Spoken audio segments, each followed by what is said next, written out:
You're looking at the future of motoring, the electric car. It's your own fuel station, isn't it, really? It's my own fueling station. Very convenient.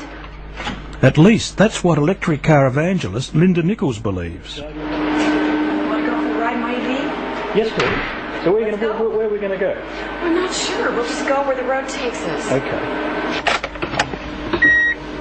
We're running, are we? Yes. We're running? Yes, we're running. It's very quiet, isn't it? Yes. Linda bought her all-electric Toyota RAV4 a decade ago.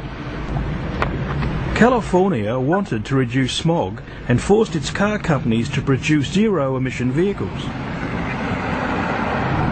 One of the things I think I enjoy most is the quiet, no-vibration, peaceful ride. I feel very empowered by driving this car. I'm no longer a gasoline junkie.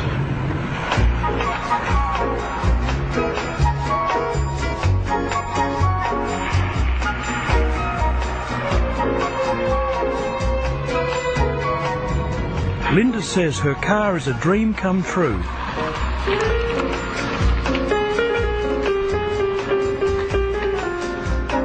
When she gets home, she simply plugs it in and recharges the batteries. In a few hours, she'll have enough power to drive about 150 kilometres. And that's it? That's it? Her total electricity bill for the house and 2 electric cars is an astonishing $2 a month.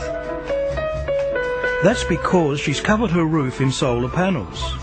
They generate so much electricity, she sells power back to the grid when she's not plugged in.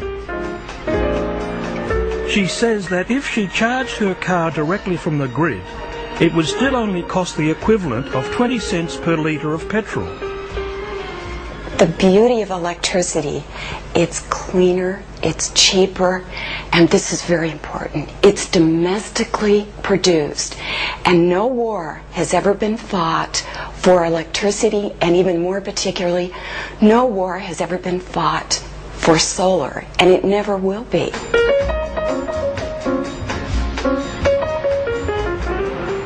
This is a free solar-powered public charging station in Los Angeles.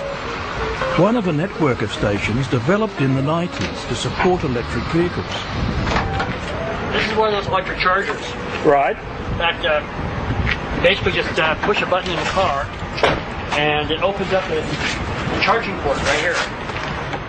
Hardly ever. And that's it? That's it. We used to joke that it only takes 3 seconds to charge an electric car. But I'll want to leave this here for 45 minutes at least to like get a good pop.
Well, I'm Felix Kramer, and I'm the founder of CalCars.org, the California Cars Initiative, and we're a nonprofit startup, and we're a hybrid ourselves.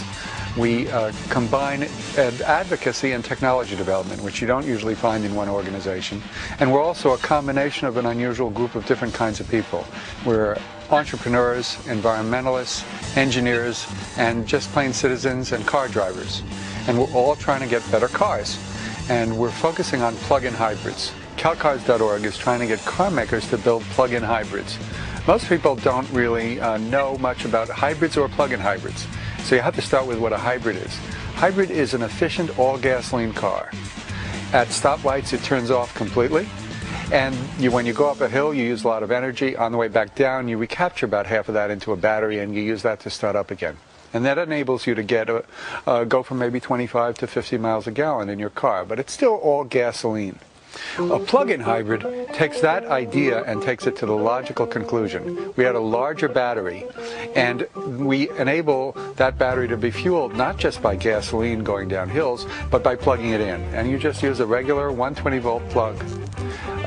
And what this does is, it starts, instead of making your car more efficient, less use of gasoline, it displaces gasoline with electricity. And that's the big winner, because electricity is better than gasoline. First, it's cheaper, $1 a gallon equivalent for your driving. Second, it's cleaner. It's about half as much CO2 emissions as gasoline, even on the national grid, which is half coal. And third, it's domestic. We don't use gasoline to make electricity. So all these things go into a plug-in hybrid, and what you do is you're running your car for your local miles electrically. And that second fuel tank, you fill it with electricity, and you use it first every day. So you still have a hybrid car, but your local miles every day when you commute are electric. And then if you want to go off hundreds of miles, you still got your hybrid car, which is gasoline fueled. So car makers could build plug-in hybrids now, and we could start using them. Compared to any other alternative fuel, we don't need a new infrastructure, and we don't need new technology to do it. It's something that could happen right now.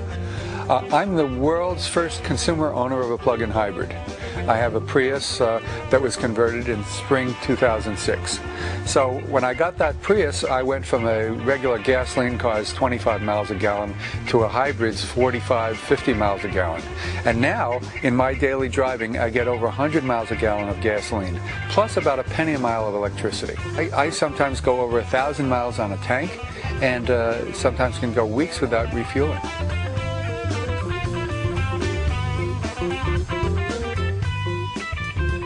And I decided to get rooftop photovoltaic panels. And what that means is I have what's called a grid-tied system. It means that in the daytime, my rooftop solar system powers the meter back to zero and sends electricity back to the grid. And at night, I power my car. Now I'm on a time of use rate, so I'm powering my car with the cheapest electricity there is.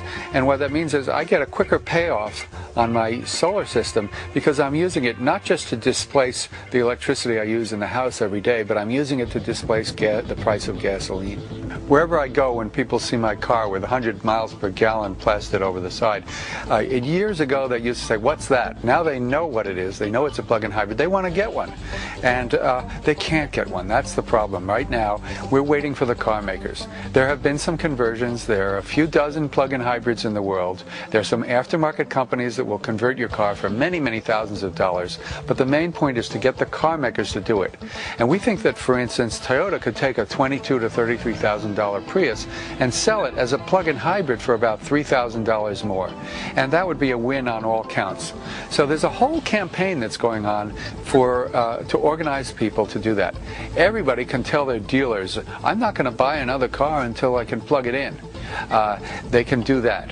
They can support calcars.org and pluginamerica.org, which is emphasizing both plug-in hybrids and electric vehicles. And there's a national campaign for what's called a soft fleet buy order.